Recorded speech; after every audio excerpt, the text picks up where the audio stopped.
Bonjour à tous et bienvenue pour une nouvelle émission 100% quintet à l'occasion de l'événement de ce samedi 23 mars sur l'hippodrome de Vincennes.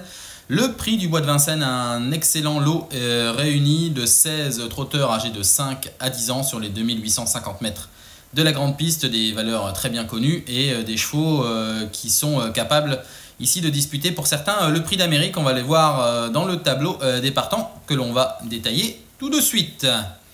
16 partants donc au départ, et le numéro 1, Giosco de Fitz, entraîné par Jean-Michel Baudouin, qui évolue ferré, qui va courir avec les meilleurs de sa génération un petit peu plus tard dans la saison. Ici, il est préférable de le revoir. Le 2, Desiderio Desi, un autre 5 ans au départ de ce quintet, vient de bien courir dans le prix du plateau de Gravel. Sa valeur était plutôt même très bonne face à ses aînés. Dernièrement, c'était début mars, il s'est contenté de la troisième place, mais le cheval avait été particulièrement accrocheur. On s'en méfiera. Le 3, Fougue du Dollar, est bien plus spécialisé sous la selle. Il va falloir attendre de la revoir dans cette spécialité avant de lui accorder un certain crédit. Le 4, Epsom d'Airfray a retrouvé une seconde jeunesse. A priori, ces dernières tentatives l'ont montré au mieux de sa forme, peut-être même meilleur que jamais. C'était sur l'hippodrome de Cagnes-sur-Mer, 2 victoires à la clé. Mais on se souviendra tout de même qu'au mois de décembre, il avait pris une excellente deuxième place, tout près de FaceTime, qui l'avait ajusté dans la phase finale. Attention à ce Epsom d'Airfray, des chevaux en forme à cette époque de l'année, c'est très important. Le 5, Gamay de Liton, a effectué une entrée victorieuse, c'était sur l'hippodrome du Croisé-la-Roche, le prix Jean-Charles Desrousseaux, des conditions particulières. Le cheval s'est montré volontaire, un peu froid dans le parcours, mais en tout cas il a montré qu'il approchait de son bon niveau. Ici c'est Vincennes, c'est un lot nettement plus relevé. Attention, ça va être un petit peu plus dur pour les premières places, on va l'envisager en toute fin de combinaison. Avant le coup, le podium paraît tout de même difficile à envisager pour lui. Le 6, Idéal Lignerie, est un trotteur âgé de 6 ans qui fait partie d'une génération dorée, celle d'Idaho de Tillard. Il a tenté sa chance avec ses aînés depuis le début de l'année sans forcément briller. Attention, ici c'est un trotteur qu'on a parfois du mal à situer, il ne fait pas toutes ses courses. S'il fournit sa meilleure valeur, il est tout à fait capable de disputer l'arrivée, mais il va falloir tout de même qu'il la montre. Le 7, Figaro de l'Arrêt, est le deuxième élève de Sylvain Roger. Sylvain Roger ici qui présente des chevaux sans doute en phase de transition avant un retour sous la selle. On va se contenter de regarder courir ce numéro 7. Le 8, Happy Valley, a désormais des gains. Elle n'a pas été forcément très tranchante au cours du meeting d'hiver. Et elle est barrée par plusieurs concurrents au départ de ce quintet. Au mieux, elle peut accrocher une 4-5e place. C'est donc ici un choix secondaire, un choix outsider pour le 9, Gaspard de Brion, dont on attendra qu'il soit déféré des 4 pieds pour ici le retenir dans cette configuration de rentrée. Mathieu Brivard, son entraîneur, également son driver, va lui donner un bon parcours en venant sur les autres. Il aura d'autres échéances au printemps plus intéressantes. Ici, on le surveillera donc du coin de l'œil sans le retenir. Le 10, Usain Toll, a effectué une excellente rentrée sur l'hippodrome de Vincennes, le prix du plateau de Gravel début mars. Attention, c'est un trotteur capable de suivre tous les trains, il possède une bonne pointe de vitesse, il avait été particulièrement percutant au printemps 2023. Ici, il revient en puissance et en pleine forme. Attention à lui dès lors pour jouer le podium. Le 11, Gaspard d'Angis, est le lauréat de la finale du Grand National du Trot 2023, mais également de son circuit. Depuis, il a été un peu moins à son avantage, notamment derrière l'Autostart où il s'est montré fautif. Et dernièrement, il a été mené de façon offensive et il n'a pu répondre aux attentes générales. Ici, c'est dans sa catégorie qu'il va évoluer. Et il est tout à fait capable de se glisser à l'arrivée en courant un petit peu moins offensivement. Le 12, Éric Dehille, est un trotteur qui revient sur l'hippodrome de Vincennes, qui avait fait ses preuves au cours du meeting d'hiver, notamment en début de meeting d'hiver en gagnant son épreuve, le prix du Languedoc. Attention à lui, c'est un trotteur qui suit tous les trains, un petit peu à l'image de Usain Toll, et Éric Dehille fait partie des possibilités pour terminer parmi les 5 premiers. Le 13, Echo de Chancy, est désormais âgé de 10 ans. Il a a priori ses gains, ça s'annonce pas évident. Pour lui, c'est une course qui est dans sa catégorie et dans laquelle il devrait pouvoir s'exprimer. Néanmoins, il est barré par plusieurs chevaux et même si sa tentative récente sur les pompes de Caen est encourageante, il ne représente qu'un second choix. Le 14, Orsi Dream, est un trotteur qui avait gagné 2 groupes 1 au cours de l'hiver précédent. Cet hiver, il s'est montré plutôt discret, a connu des problèmes de santé, mais il a montré lors de sa plus récente tentative qu'il revenait à un très bon niveau. Il est déféré des postérieurs cette fois, on s'en méfiera particulièrement pour la victoire. Le 15, Fakir du Loro, vient de correctement courir, en tout cas en progrès sur l'hippodrome de Caen. C'est un trotteur ici qui est quand même barré par plusieurs concurrents au départ de ce quintet. Certes, il est idéalement placé au plafond du premier poteau, mais ce Fakir du Loro aura fort à faire pour jouer ici un tout premier rôle. Et on termine par celle qui sera notre favorite, le numéro 16, Emeraude de B, qui a terminé l'arrivée du Prix de France cet hiver et qui a été excellente sur l'hippodrome de Cagnes-sur-Mer en devenant la jument la plus rapide en Europe. Entre-temps, une 8-3 ici, elle trouve l'occasion idéale pour renouer avec la victoire. Nous passons désormais à notre choix de 5 chevaux.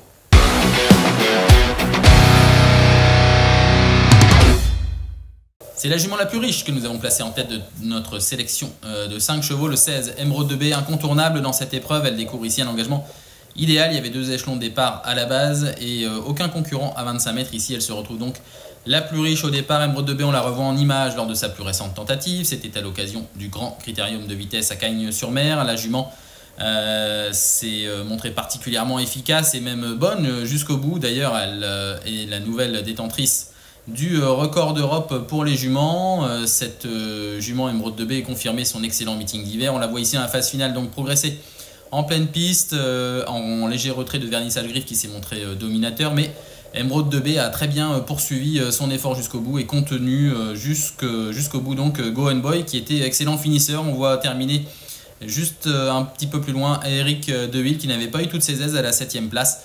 Et cette Emeraude de B trottait une 8-3 sur le mile. Elle est donc la jument la plus rapide d'Europe.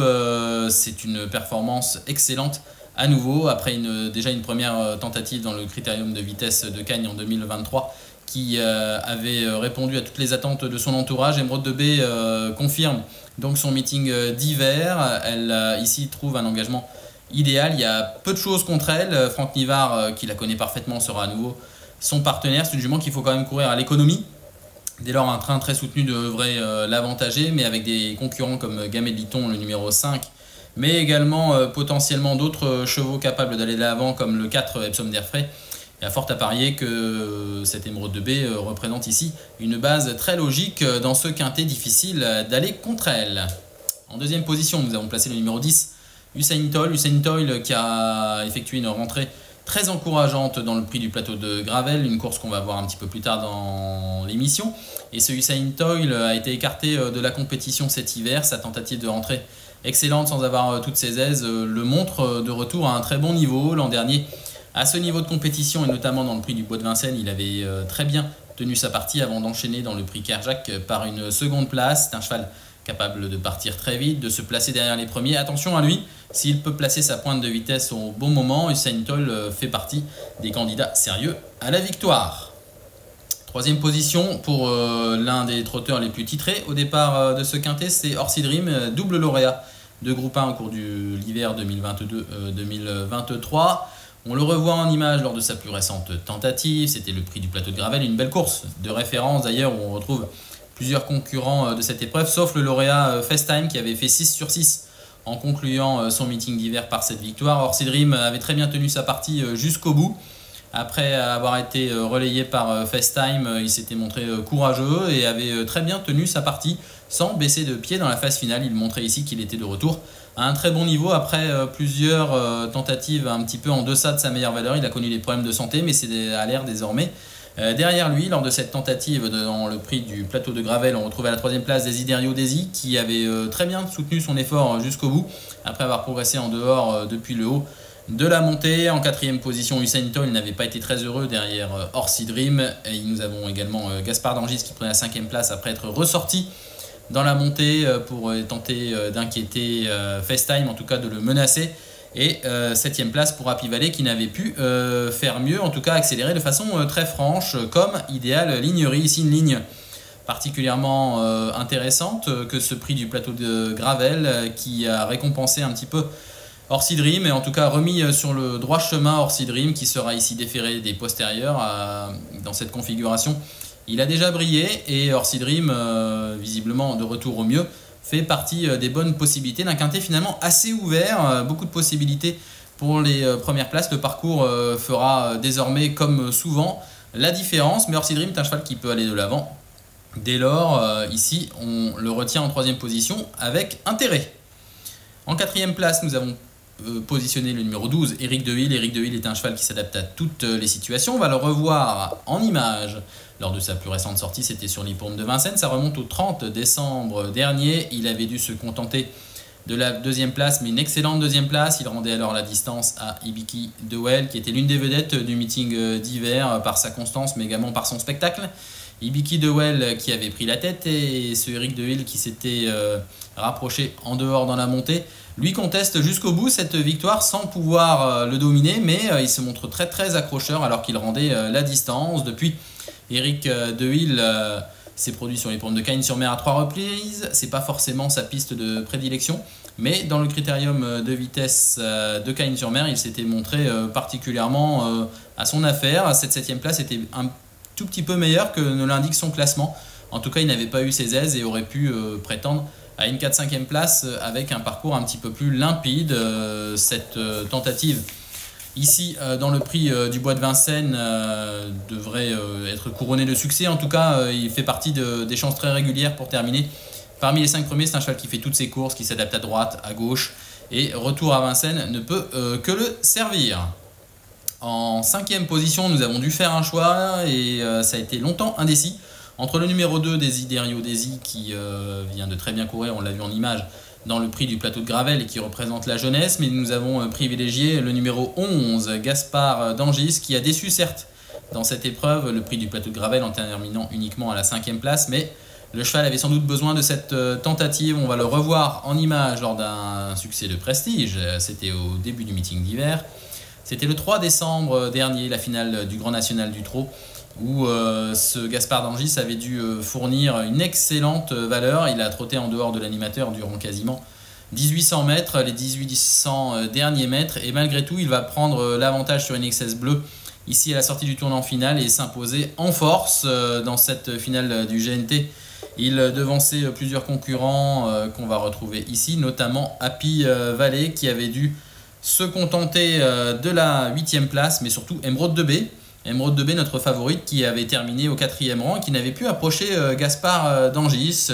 Bon, les trajectoires des deux chevaux, Emeraude de B et Gaspard d'Angis, ont été différentes ensuite, mais attention, Gaspard d'Angis, avec sa dernière sortie dans les jambes, devrait fournir une meilleure valeur que dans le prix du plateau de Gravel et il devrait se remettre à son avantage ici dans cette épreuve. Il faudra sans doute courir de façon un peu moins offensive, désormais il a des gains et il affronte tout de même une excellente opposition, mais Gaspard d'Angis peut terminer à l'arrivée. En tout cas, nous le rachetons et nous le plaçons en 5e position de notre sélection.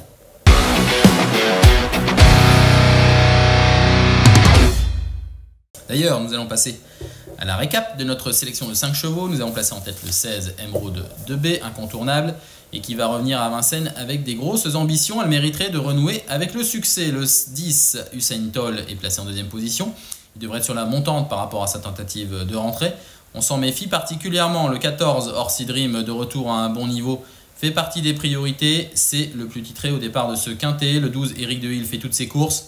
Dès lors, il va falloir compter avec lui et Gaspard d'Angis, donc le numéro 11 à reprendre dans cette épreuve.